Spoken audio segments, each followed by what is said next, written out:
tip for my fellow golfers and gamers. Do you want to book a golf trip to Vegas? For the best weather, aim for spring and fall. But the best prices, aim for summer and winter. But if you're looking for that sweet spot, try June. You get the August prices without that scorching heat. See you in Las Vegas. Let's get lucky. We know what Chris Sale can bring. I was personally high on Schwallenbach. Smith Shawver, their other starter, looks okay to kind of bad. They need to I don't want to say tread waters. I think that puts into a bad light, but that's what they ultimately need to do. They need to tread water until Strider gets back, until Acuna gets back, and maybe it's just part of the team morale mentality that we're not at full strength. We need to kick things into gear once those guys get here. Pro Baseball Today, only on SportsGrid. 11 times now without a major, 14 times at the Masters. He finally has the green jacket. Rory McIlroy. The best sporting event so far this year. It's better than the Super Bowl. It was better than the NCAA tournament. It had ups and downs. It had roller coaster rides. It had history, legacies. It had everything you could ever possibly want. Pharrell, Coast to Coast, only on SportsGrid. King of the featherweight division for the BKFC. That is King Kai Stewart, who is joining us now, still the champion of the featherweights. Though he did get dominated, he was still throwing big shots. He landed a lot bigger shots on Palomino than he did me, and I wasn't really impressed. Palomino's getting older. He is definitely a former GOAT. He has done amazing things in this sport, but it's just my time. Only on SportsGrid.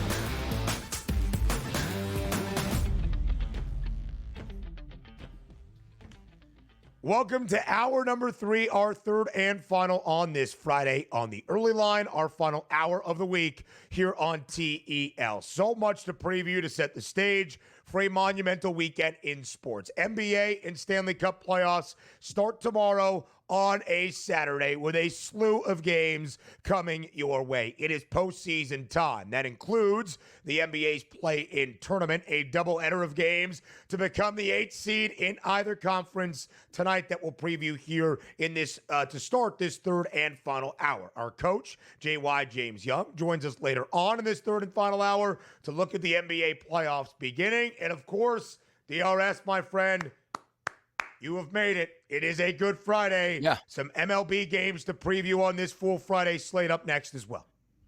Yep. Looking forward to lunch here, powering through this final hour, having some fun the rest of the afternoon. A nice little Saturday with temperatures in the 80s on the East Coast here. Some NBA action throughout this weekend. Major League Baseball getting you ready. And then off into the spring we go with good temperatures and good vibes here, which includes this hour, number 3.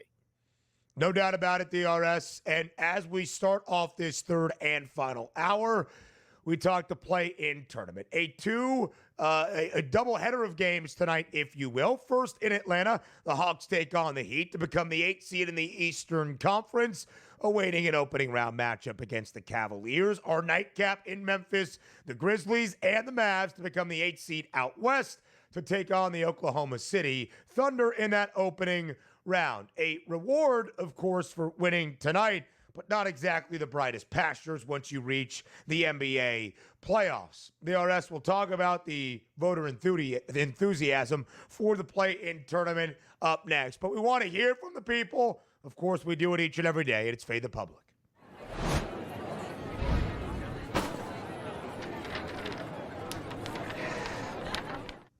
Three of our last 4 days, we have done a Fade the Public poll around the play-in tournament around the association. And if you include yesterday's results for our favorite playoffs of our 4 major men's professional sports leagues in North America, just not a lot of juice to start the postseason in the NBA. 65 votes on Tuesday, around 90 votes on Wednesday, 76 votes on this Friday for our play-in tournament conversations. At SportsGrid on Twitter, who will win tonight's NBA play-in tourney games, combine them for a 2-leg moneyline parlay. only 76 votes at this moment. But most of the public, around 41% of the public, calling for a couple of upsets on this Friday. The Heat and the Mavs, who are a 6-point road underdog in the Grind City. Yeah, the interesting part about that too is, look, I understand the Heat might be better than the Atlanta Hawks, and or the Mavericks might be better than the Grizzlies, but we're also talking about two teams that are leading this, and at 41.6% of the vote are the road teams here. So we're not even just going to take a coin flip and say home field advantage does, or home court advantage does matter. But even me, like, I actually voted Heat and Mavericks. We're looking at that line. It looks too easy. Like, everybody is betting the Miami Heat, and even some outlets here have the Heat shown as a -1 point favorite now. We'll see where that gets up close to game time. But the Mavericks also leaving a pretty good taste in your mouth, saying, boy, last time I watched the Mavericks, they looked pretty good here entering into their matchup. And then we don't know if Ja Morant's a complete 100% healthy with that ankle injury. They lost their playing game to the Golden State Warriors, now coming home to try to get into the playoffs in a victory on their home court. So for me, I like the way the Mavericks played. Legitimate chance they can win. I think the Miami Heat, just that more of that pedigree of an organization with Eric Spoelstra and how well they played against Chicago, I think has a chance to propel them through as well. So I did go Heat and the Mavericks. Am I in love with those two picks? Not necessarily, because the Mavericks obviously getting 5.5 to 6 points, depending where you're shopping at this point right now. In DRS, that's the case, right? To have the money line pick them basically between the Heat and the Hawks tonight in Atlanta. All right, we'll talk about what the odds are expecting in just a moment. But to back the Dallas Mavericks, as strong as the public is right now, getting 5 points or getting 6 points is a little bit insane. Is it just as simple for us as we saw both the Mavs and the Heat win by double digits, being in controlling fashion on Wednesday? And we saw both the Grizzlies and the Hawks lose. But that's the makeup of the play-in tournament. When you're in the 7-8 game, you have the opportunity to drop a game and still not be eliminated. Not the case for the Mavericks nor the Heat, of course, on Wednesday. That was an elimination game for Miami in Chicago, for Dallas in Sacramento. And Donnie, we are seeing a lot of public betting love for both of the underdogs.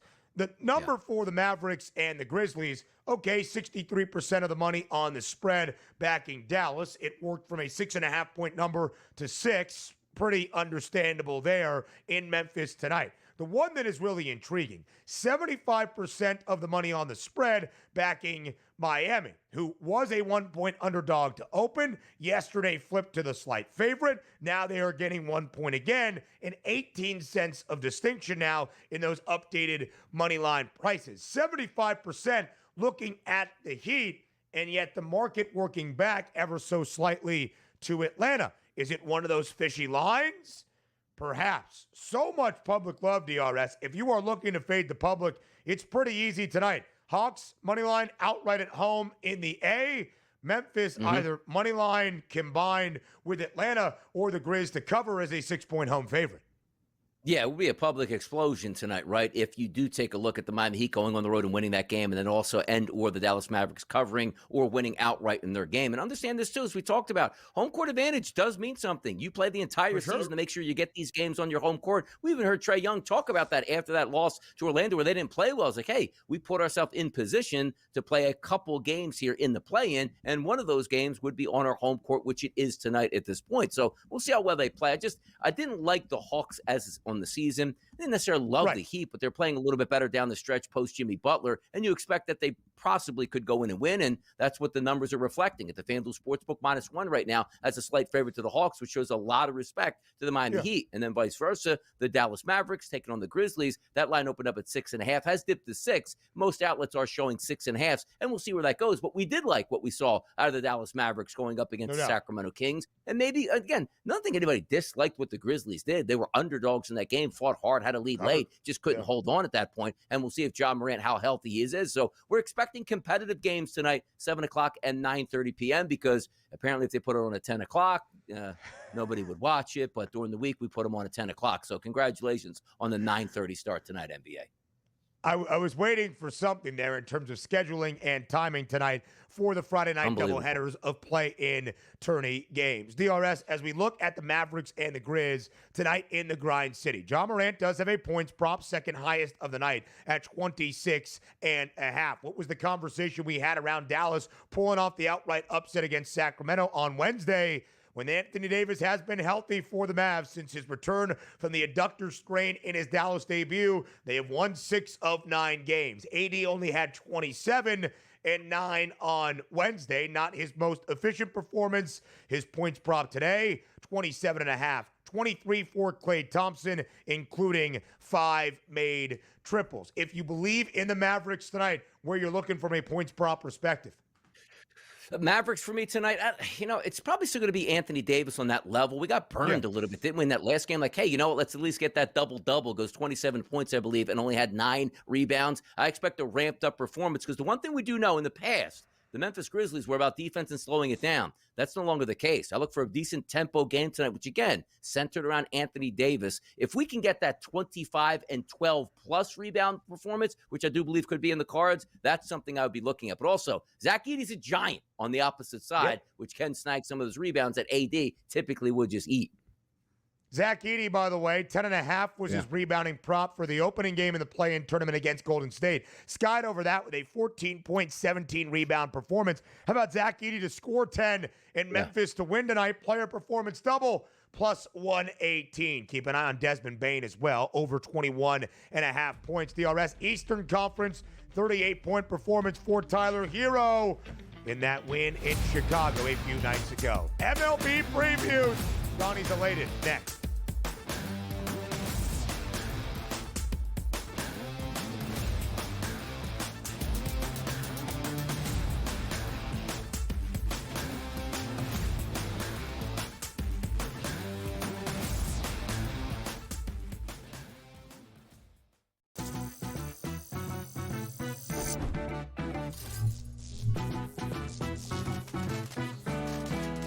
Want to play roulette? Here's a tip.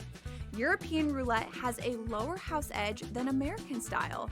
The lower the house edge, the better shot you have at winning. Most online casinos offer European roulette. So, if I were you, I'd get spinning.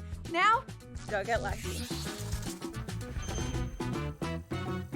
See you in Las Vegas. Let's get lucky. Okay, what tools can you use to measure those things a bit? And that's where you have like force plates and 3D motion and launch monitors, things like that. But that's all just sort of like measuring what's happening. That doesn't necessarily explain why one guy's really good and another guy's not really good. And that's where there's still kind of like this ongoing, how do you like continue to do research to understand that better? And I think that's going to last well past my lifetime. The Smiley Show, only on SportsGrid. I'm still optimistic eventually this will happen and they'll get it together. I mean, if Florida can get their act together, Sam, with the tribes, I believe that California can too. Would bring a lot of money to the tribe, which is also something they really care about. It's an $8 billion market conservatively. It could be even more when it legalizes. The sports books would be sharing revenue with the tribes, essentially doing all their operations and forking over a percentage directly to the tribes. Newswire, only on SportsGrid. King of the featherweight division for the BKFC, that is King Kai Stewart, who is joining us now, still the champion of the featherweight. Though he did get dominated, he was still throwing big shots. He landed a lot bigger shots on Palomino than he did me, and I wasn't really impressed. Palomino's getting older. He is definitely a former GOAT. He has done amazing things in this sport, but it's just my time. Only on SportsGrid.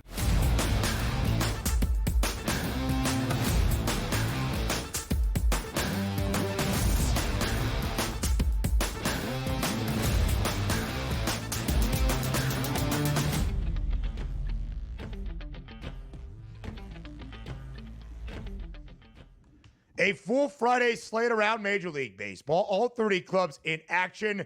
15 games that dot the docket on this Friday, entering a new weekend around the bigs. Donnie, right side has made it to a good Friday, as have all of you. Really good matchup tonight in Arlington. The Rangers completing a sweep yesterday of the other Los Angeles team, their divisional foes in the Halos tonight in Arlington.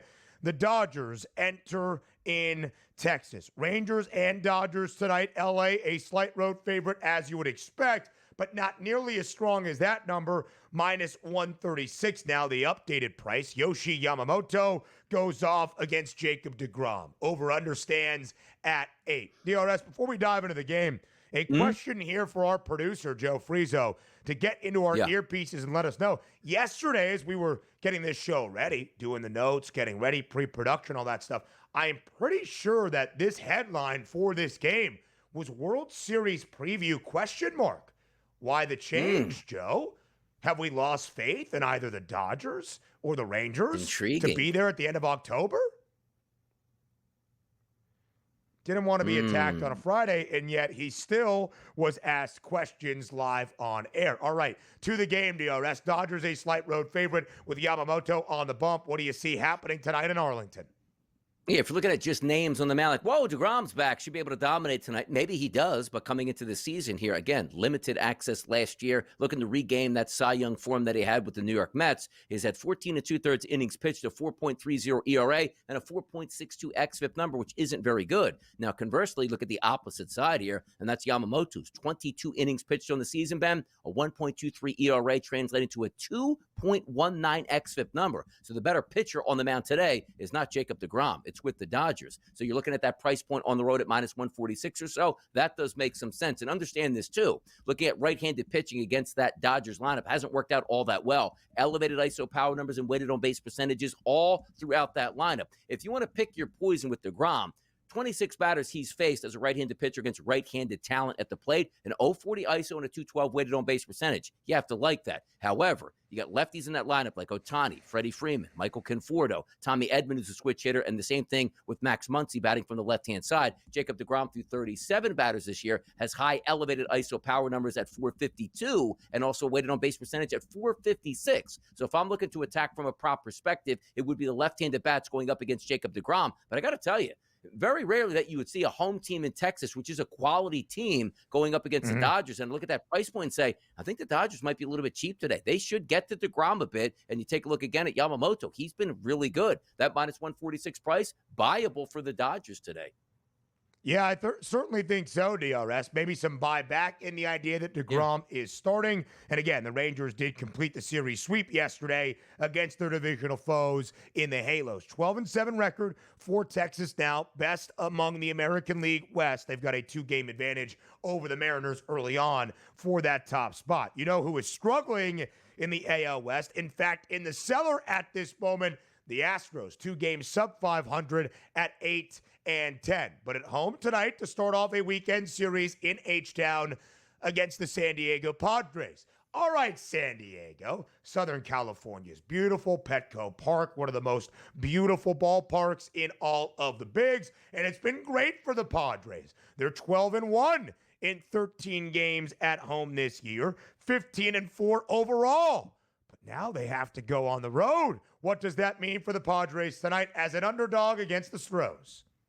Do you want to have heart, or you want to go with the gusto with the 2 pitchers on the mound today in this one? You take a look at Augusto on the mound here for the Astros. He's actually coming in decent form, only 12 innings pitched. But how about this? A 3 ERA and a 3.0 xFIP number. You take a look at his price points here based on 29 batters faced from the right-hand side. Keep in mind he's a right-handed pitcher. An 0.37 ISO and a 214 weighted on base percentage. Only 17 batters he's faced from the left-hand side. They've roughed him up a little bit to a 438 ISO and a weighted on base percentage of 415. You take a look at the lineup today. Arise will bat from the left-hand side, Gavin Sheets, as well as Hayward and also Wade, but not a lot of great statistics from those left-handed batters going up in those matchups. If we go to the other side, and we were talking about Hart on the line here today, which is Kyle Hart, the left-handed pitcher for the San Diego Padres. No statistics last year. This year, getting lefties out, but not getting right-handed batters out. But here's where you sort of have to buy in a little bit. You see that price point, minus 138. They might have the better pitcher on the mound today, numbers-wise, but look at the Astros lineup versus lefties this season. It's been terrible. Outside of Yordan Alvarez, who actually is a left-handed batter, a 356 weighted on base percentage, and Diaz 350,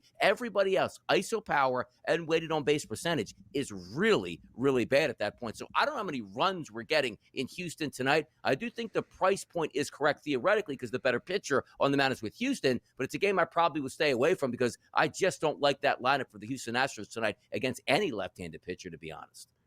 DRS, a lot of interleague intrigue this weekend. 7 of our 15 weekend sets, nearly half, feature an interleague matchup that includes even in the same state. To Anaheim we go tonight. The Halos hosting the San Francisco Giants, coming off a 4-game midweek set in Philadelphia against the Phils. They split that 4-game set, losing the finale yesterday. Logan Webb gets the start today for San Francisco in Southern California against the Halos, and the Giants are a road favorite. Total is 8. What's the play today in Anaheim?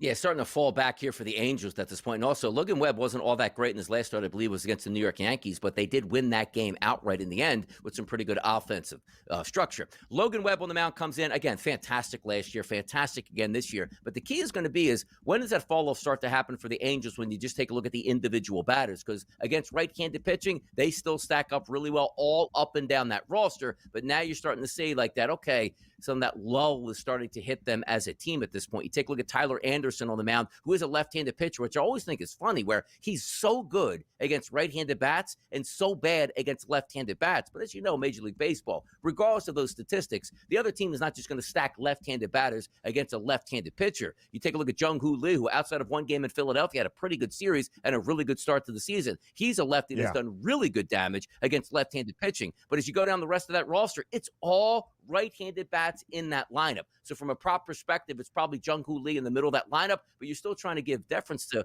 the Angels starting to fall off. Can you just take San Francisco? Better pitcher on the mound and maybe the better lineup, probably the way to go. Jung-Hoo Lee, plus 175 tonight, DRS, against the Angels to record an RBI. Feels like a pretty good price. Some more MLB previews coming your way up next.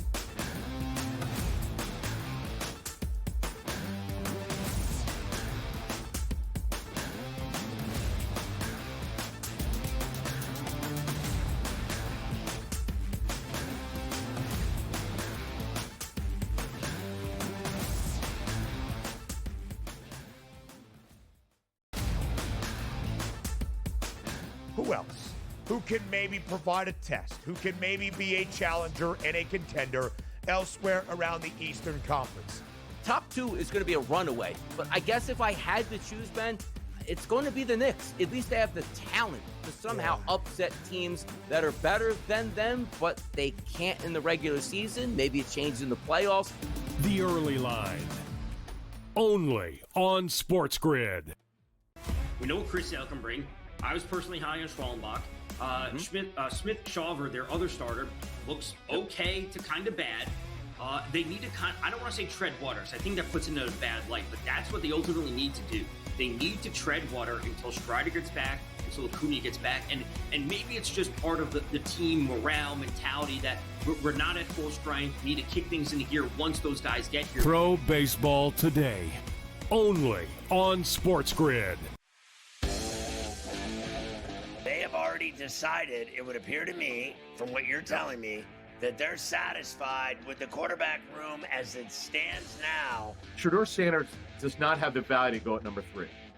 I know they need a quarterback. It's about this season with Russell Wilson, okay? No question he's going to be the starter. Winston will back him up. But the future they can get next year. Pharrell, Coast to Coast, only on SportsGrid.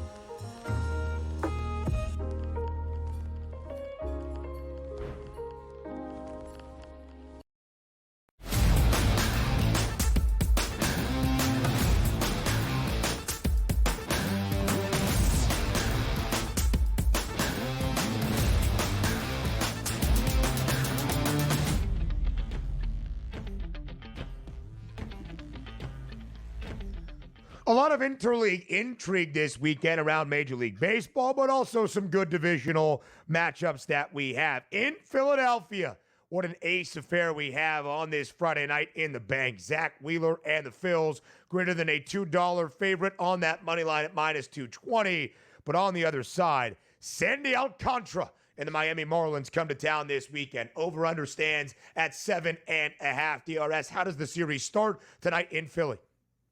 If you're just reading lines, that's a Philadelphia line because, as you stated, Zach Wheeler is one of the best pitchers in Major League Baseball, but Sandy Alcantara certainly has the ability to be a top-end starter and has been that in the past prior to his injury. A little bit of a slower start to him this season, 4.70 ERA, 3.94 xFIP, which isn't terrible, but you're really handicapping this game based on what Zach Wheeler is supposed to do to the lineup for the Miami Marlins, because when we look at the Phillies lineup against, let's just say, any right-handed pitcher this year, it's been very good. And just based on Bryson Stott all the way through JT Realmuto, which is the first 7 batters in the lineup, high ISO power numbers and weighted on base percentage and limited strikeouts and increased walk rate, which should help you there. And I'm saying Alcantara is a very good pitcher. But the question again is the Marlins lineup and what do you get out of it? Like, Zach Wheeler has struggled at times with right-handed batters, but Xavier Edwards, Jesus Sanchez, Connor Norby, Stowers, Mervis, Lopez, Conan, Hicks, and Hill. It's a terrible lineup for the Marlins. Maybe the most least talented lineup in baseball outside of, let's just say, the Chicago White Sox on a night-to-night basis. So there's that price point that you look at. Hey, I'm getting Alcantara, and I'm getting a plus 188. Just sign me up, and I'll see what it is, and maybe the Phillies bats will continue to struggle. I'm on the opposite side. I look at that 220 price and say, I don't necessarily want to pay it, but I can see it. Like, what's your worst-case scenario today with Zach Wheeler? 66 degrees and a double-digit wind blowing out to center field does help the batters. But honestly, if you tell me like the Marlins' max runs today is 3, the Phillies are going to win this baseball game, and that's where I leave that.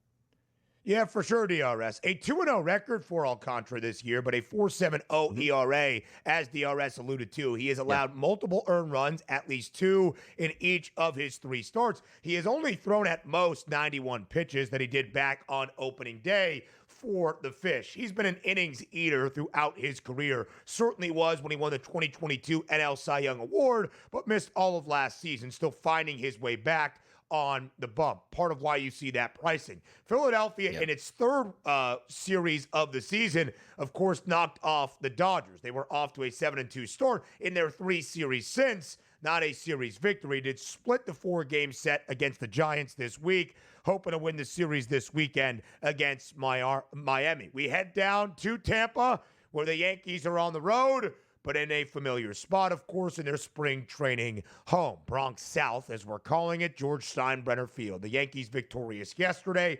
6-3 in the weekend series opener against Tampa. Game number 2 of a 4-game set today against the Rays. As we see it there, DRS, looking at those odds for game number 2, just tracking it down here on the FanDuel Sportsbook. Why am I missing it? There it is. The Yankees a slight favorite. Now, as we see, Carlos Rodon gets the nod today for the Pinstripes. What do you expect in Tampa? Yeah, this game last night, you're taking a look at, how good's Will Warren going to do? It wasn't very good. They yanked him right away. Didn't even make it out of the 2nd inning, and they still end up winning that baseball game. So this is the handicap as it starts because the much better lineup is with the New York Yankees. But hear me out on this. Drew Rasmussen last year, Ben, 116 batters faced, stellar numbers. 0.46 ISO and a 244 weighted on base percentage, dominated both right-handed and also left-handed batters. Keep in mind, he's a right-handed pitcher. This season, 54 batters that he's faced, and you take a look at his lineup through 15 innings, an 0.60 ERA and a 2.74 xFIP number, which is really good. You look at his splits this year, ISO power numbers through 54 batters, Ben, it's a 0. No extra base hits. A weighted on base percentage combined, a 174, a high K rate, and a low walk rate. Now, you have to extrapolate those numbers and take into effect the Yankees lineup, which Ben Rice, Aaron Judge, Anthony Volpe, Jazz Chisholm, Wells, and Dominguez against right-handed pitching all have really high ISO power numbers. So you don't want to go down that path like, the Yankees batters will hit and they'll be fine, because why?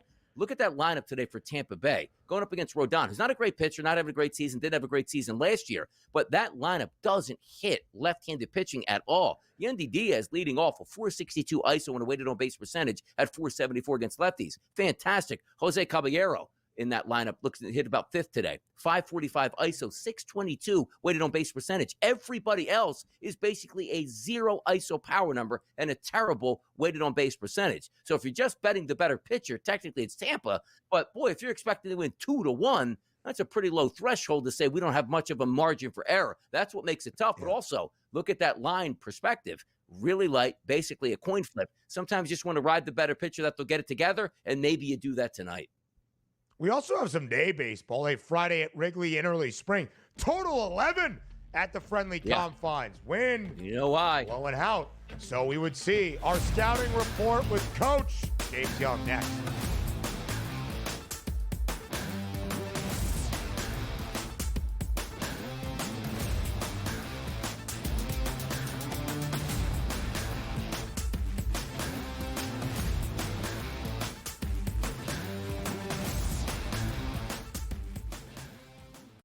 Looking for an edge in betting basketball? Injuries can make or break a game. Get insider knowledge from Dr. David Chow and the team of experts with Sick Picks at Sports Injury Central. We reveal hidden health-based advantages the sports books miss. Our doctors provide insights, and our algorithm tells you who to bet on. Spreads, props, totals, in-game bets, Sick Picks covers it all. Go to SickScore.com and sign up for Sick Picks and use the promo code SportsGrid for a free week today.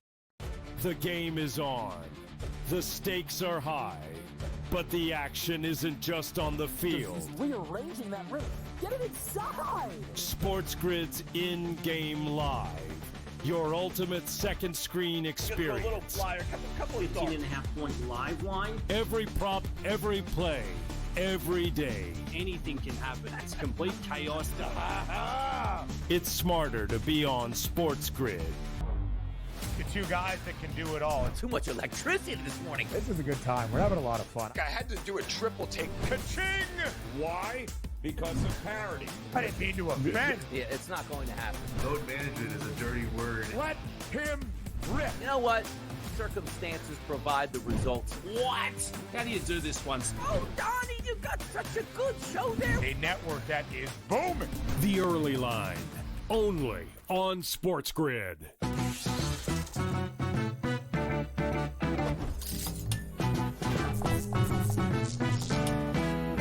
First time on a casino floor and feeling a little overwhelmed? Well, here's a tip. Lots of machines have a free demo mode you can try for practice. So give those slots a spin in practice mode before you start putting down some real cash. Now, go get lucky. See you in Las Vegas. Let's...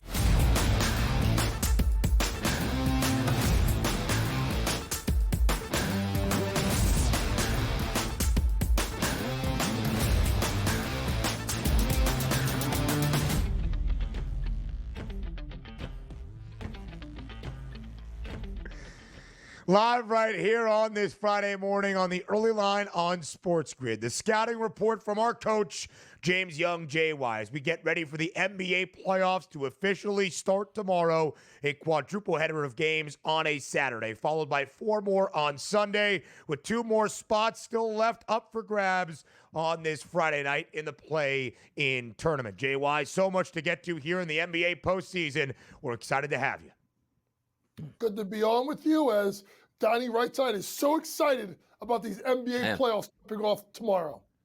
Before he heads off to the money line, JY, he is happy to spend some more time talking about games and series he has spent the entire week discussing. But that's why we have you here, to get your analysis and insight, which is far above ours. All right, JY, we go rapid fire around the 3 series that we know already in both the Western Conference right now and the Eastern Conference up next. We'll talk game 1, then series. Back and forth we go. Let's start with the series that sees the largest spread in favor of any team at the moment in the Western Conference. That's the LA Lakers against the Minnesota Timberwolves. Game 1 is our nightcap on a Saturday. The Lakers a 4-point home favorite, total 216.5 against the Minnesota Timberwolves. JY, what will game 1 of this opening round series tell us about what we are going to see the remainder of the way between Anthony Edwards in Minnesota, LeBron, Luka, and the Lakers? It's going to be about how much can Anthony Edwards carry this team. Simply put, I like him to have the most series points at plus 165. So game 1 is going to be a little bit of a test. And I think Anthony is going to try and push the pace a little bit, because I don't see anyone on the Lakers team that could stop it. That being said, I do like the Lakers to cover the game in a really tight contest, -4. I think the game will stay around that 216.5. But this is going to be a long series, Ben. A long series that I would take the plus 1.5 games from Minnesota at -148. This thing's going to be a long series, probably going 7. We take a look at the Lakers as a favorite here at the FanDuel Sportsbook for the series price at a -186, which is a heavy favorite, and I do think it's going to be a very competitive series. What can the Timberwolves do to frustrate the Los Angeles Lakers superstar in this series, JY? Well, I just think the fact that, one, you want to engage Luka defensively. This is a Luka Doncic that struggles defensively sometimes to stay focused. I think it's got to be an issue. And I think they have to be able to counteract what J.J. Redick does in regards to the center position. Do they play more minutes to Jackson Hayes and maybe a little bit of Alex Len, or do they give the minutes to Rui Hachimura? Obviously, Coach Fitch has got to be able to adjust, play Rudy against the bigs. But I think the bigger problem the Lakers have is I think if they go small with Rui Hachimura, I think Naz Reid kicks his tail the entire series. So you got to be able to see which way J.J. Redick goes and then counteract that with your bigs. So I think that's where the advantage could also lie with Minnesota. Luka Doncic has found his scoring stroke now in the purple and gold, 30-plus in 4 of the last 5 that he played to end out the regular season for the Lakers. It was Luka Doncic kicking the tail of everybody on the Timberwolves last year, namely Rudy Gobert, 28-plus in all 5 in the Western Conference Finals as a member of the Mavericks against the Timberwolves, 32-plus in 4 of the 5. We shared it earlier. This is why you get Luka Doncic, not just for the next 10 to 12 years, but for what he does in the postseason. 30.9 points per game, his scoring average in his playoff career, second most in NBA history, only behind Michael Jordan, who is at better than 33 points per game. You've got LeBron and Luka in a playoff series, a formidable pair. JY, let's get to our next series in game number 1 on Sunday. The 2 seed is the Houston Rockets. The Rockets have home floor advantage in their opening round set against the Golden State Warriors. And yet it's the Dubs as a series favorite and with the third best price to win the Western Conference. But JY, make sense of it for us here. The Rockets are a series underdog, despite having home floor advantage and being an ever so slight favorite for Sunday's Game 1. How does that make sense to you, and what does it ultimately mean for this opening round set? As a basketball coach and as someone that's watched Houston grow, it does not make sense to me. But to the casual basketball fan who doesn't know enough about Alfarian Sengun, Jalen Green, Jabari Smith, Fred VanVleet, you can keep going on and on and on. Yeah, it's easy to go look at the pedigree on the other side and see Steph, Draymond, and playoff Jimmy there and think, oh, well, they're just a better team. But it's funny how the numbers came out right after Golden State won, and you've seen the series betting price start to come back the other way. Probably about $0.50, I would say, if not more, because people are starting to believe it's a Rockets team. I think this is another one going 7. I think the West is going to be wild except for 1-8. Except for 1-8, I think it's going to be wild. So to me, I'm thinking the Houston Rockets plus the 1.5 games in the series betting. And I'm also going to go ahead and I'm going to take Houston on the money line to win game number 1. This may be a zigzag series, go back, forth, back, forth, back, forth. Then we get to game 7, and that's where you get nervous about Houston because then it's game 7, Steph Curry. Either way, I think they're getting 3 wins in this, so I'm going to take Houston plus the 1.5 games. I love it because I do think there's a lot of disrespect on the Houston Rockets, but the opinion approach here too, Coach, because sometimes look, it's a 7-game series regardless. Like you can't win it in the first game, but I feel like that public opinion is going to sway so much more. Like let's just say the Rockets win this game by double digits in game number 1. Now we got a series. Now they're involved. That's why they're the 2 seed, but also the opposite direction, Coach. Like talk to me about this. Let's say Golden State does go in and wins game number 1 in Houston by double digits. Does that change your mind on the series, or is it a buy-in point on Houston that they'll get it together? I may buy in again. I may buy in again because if Golden State, especially Donnie, if Golden State goes in and beats them, let's say by 10, 15 points on the road, you'll see them go to more than 2-1 favorite to win the series, right? And you'll see it start to swing. So I think this is one of these series where you can kind of bounce yourself around. If you're Houston and they take you bet them now, they lose game 1. You go and you buy back in because you're going to get better odds than you were before. I think it's going to be a series, guys. I think if Houston had guys on their team that were, quote-unquote, top 25 players in the world, they wouldn't be getting this disrespect. It's because of the fact that a lot of people don't know these guys, and honestly, they should. They should. Jalen Green, Alperen Sengun, and some veteran presence from Fred VanVleet as well. And then Thompson might be one of the great athletes that we have developing within the NBA. I do agree with you, JY. Based on the results of each and every game in this set between the Rockets and the Warriors, I think not just after game 1, but after games 3 and 5 and however long we go, we are going to see some wildly drastic swings in that series price. We have already seen that in our 4-5 split in the Western Conference. The Clippers, the 5 seed, without home floor advantage, opened as the underdog. They get ready for game number 1 tomorrow at altitude in Denver as the series outright favorite, and yet they're getting 2.5 points. JY, we expect game 1 to be competitive. We expect the entirety of this series to be tightly contested as well. What are we going to see tomorrow in Mile High? Where we're going to see how much Nikola Jokic can put his team on his back again. And the critical matchup is going to be not just the fact of Nikola Jokic, but Ivica Zubac, who, let's be honest, folks, he really should be, if you really think about the award, should be the most improved player in the NBA. I know it's going to go to Cade, we all know it, but it should go to Ivica Zubac. And this is going to be interesting because I think you're looking at of how much, like Kawhi. Kawhi is such a lightning rod because last year he was healthy, he was fine. And all of a sudden after game 2 of the playoffs, he was gone. So you never know what's going to happen with Kawhi. This is a long series. Over under 5.5 games is minus 215. What they're telling you, folks, it's going 7. Another one, back and forth, back and forth. I think it's Denver in 7. You think it's Denver in 7? That was going to be my question for you. What is the series prediction? The Nuggets with interim head coach David Adelman, they have won all 3 games they needed to maintain home court advantage for the opening round of the playoffs. They have covered in all 3 as well. Going to be a great set between the Clippers and the Nuggets. We just know it. The scouting report from JY continues to the Eastern Conference playoffs. Next, around the association.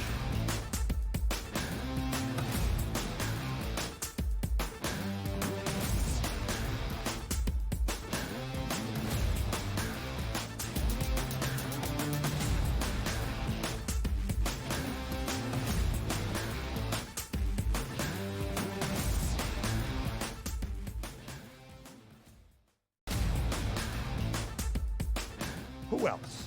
Who can maybe provide a test? Who can maybe be a challenger and a contender elsewhere around the Eastern Conference? Top 2 is going to be a runaway. But I guess if I had to choose, Ben, it's going to be the Knicks. At least they have the talent to somehow upset teams that are better than them, but they can't in the regular season. Maybe it changes in the playoffs. The Early Line. Only on SportsGrid. We know what Chris Sale can bring. I was personally high on Schwallenbach. Smith Shawver, their other starter, looks okay to kind of bad. They need to I don't want to say tread waters. I think that puts into a bad light, but that's what they ultimately need to do. They need to tread water until Strider gets back, until Acuna gets back, and maybe it's just part of the team morale mentality that we're not at full strength. We need to kick things into gear once those guys get here. Pro Baseball Today. Only on SportsGrid. They have already decided, it would appear to me, from what you're telling me, that they're satisfied with the quarterback room as it stands now. Shedeur Sanders does not have the value to go at number 3. I know they need a quarterback. It's about this season with Russell Wilson, okay? No question he's going to be the starter. Winston will back him up. But the future they can get next year. Pharrell, Coast to Coast. Only on SportsGrid.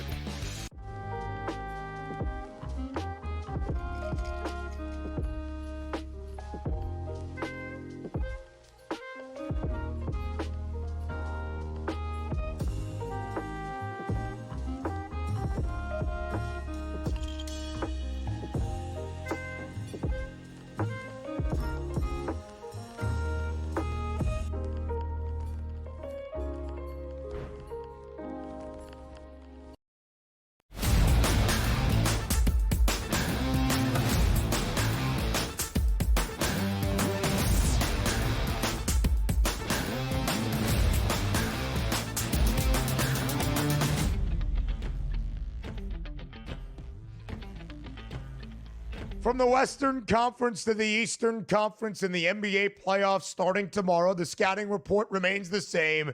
It's JY, James Young, live right here on this Friday on the Early Line. All right, JY, game number 1 tomorrow in prime time. How else would you want to spend your Saturday other than being at the world's most famous arena inside Madison Square Garden? It's the New York Knicks hosting the Detroit Pistons. A 7-point spread in favor of New York inside MSG. It was supposed to be a comfortable win for the Knicks in the series opener. Supposed to be a rather comfortable opening round set for Tom Thibodeau and his crew. But can Detroit basketball make things difficult? JY, if the Pistons are going to make this a lengthy series, how important is their effort to at least keep the game close and cover tomorrow night in game number 1?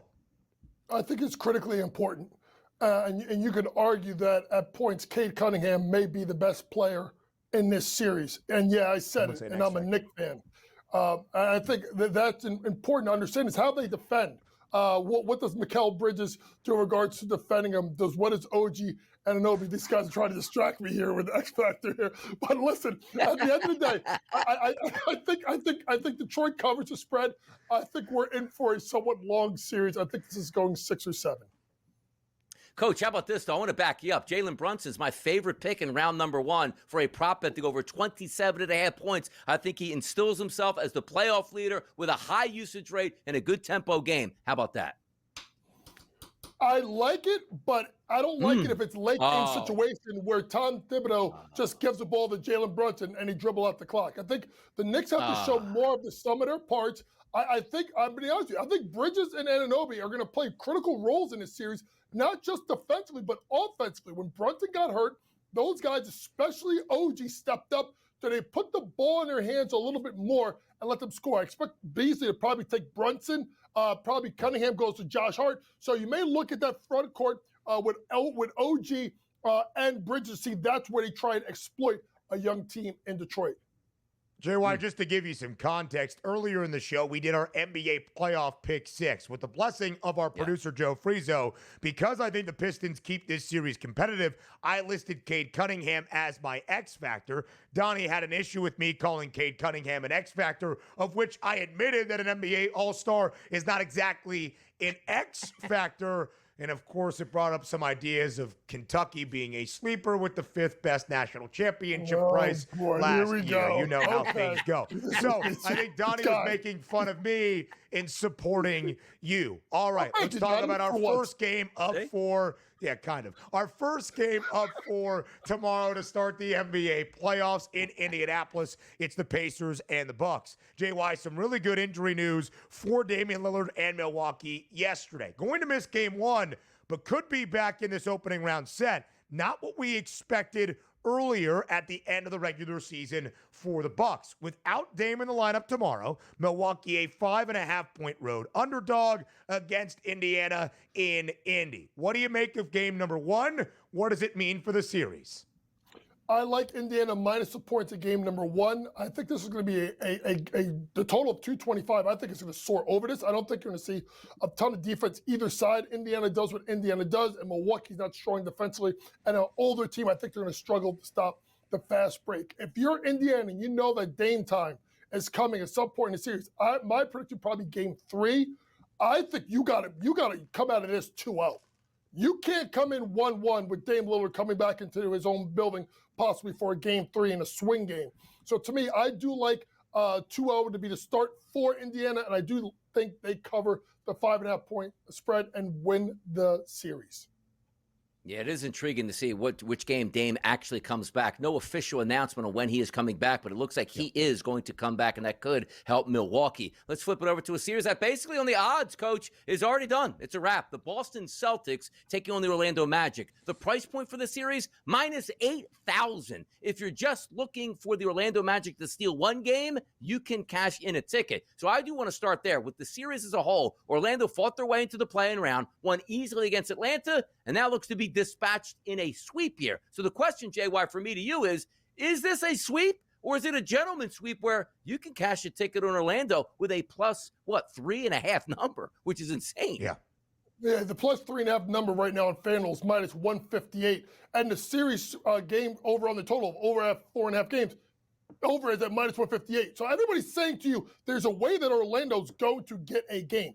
The question is do you take a chance that they win 2 games? Or, to me, you try and find the plus money, which is Boston correct score 4-1 at plus 152.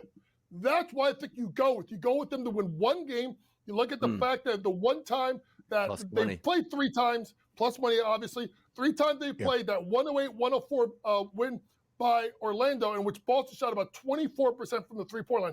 They defended 3 really well, Orlando. There'll be one game where Boston does not shoot the ball well enough from 3. Orlando will grind out and get a win. I'd go 4-1 Boston at plus 152. That's the series perspective. These prices for the Celtics in the Eastern Conference playoffs the last 2 years now are not unfamiliar. This was really the numbers Boston saw last year. But the only team they swept in the Eastern Conference playoffs turned out to be the Pacers, who were not healthy in the Eastern Conference Finals. And that first game did go to overtime. Again, you bet Orlando, even laying minus 158 at plus 3.5. The Magic get to a 5th game. Bada bing, bada boom. You're cashing that ticket. So, JY, that's the series perspective. Game number 1 on Sunday inside TD Garden. 13.5-point spread in favor of the Celtics. At some point, we are expecting a competitive game. Is it the opening game on Sunday in Beantown?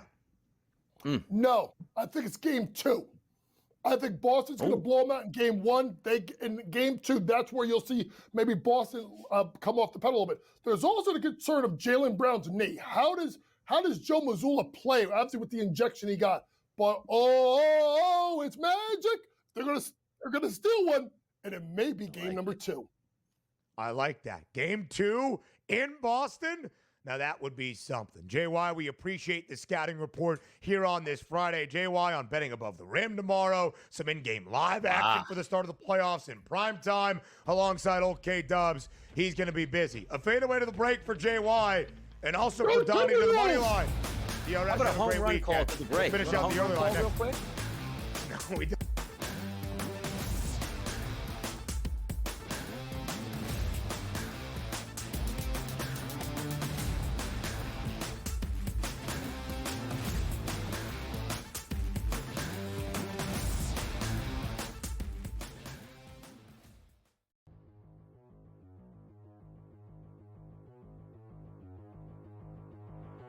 Fantasy baseball. Let's be honest, George. There's a lot of things antiquated about this game that we love. Man, like I would love to try some new little wrinkles here. And so for Sam's question here on the show, I think it's at least fair to ask the question with catchers in fantasy baseball. And sometimes we're playing in 2 catcher leagues. Why at this stage of the game? I have no idea. If you're still doing it, you're behind in the times. Buy or sell, catchers should get a fantasy point for throwing out runners trying to steal. So essentially awarding a defensive play to get an offensive point in fantasy. You gonna buy or sell this?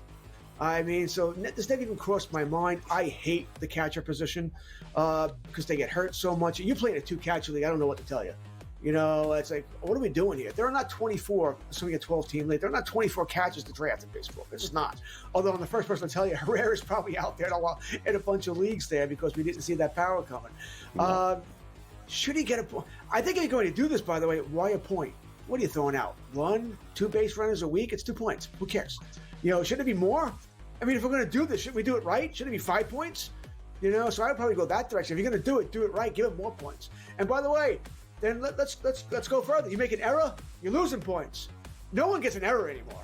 All right, if you get an error, it means you really screwed up. Watching that Yankee-Pittsburgh game yesterday because I think it was who cares? Somebody hit the ball hard to Isaiah Khalifa at shortstop.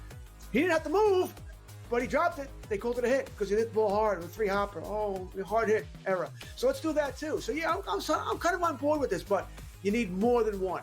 It can't just be a point that's meaningless. You need more than one. Fantasy sports today. Weekends starting at 8 a.m. Only on SportsGrid.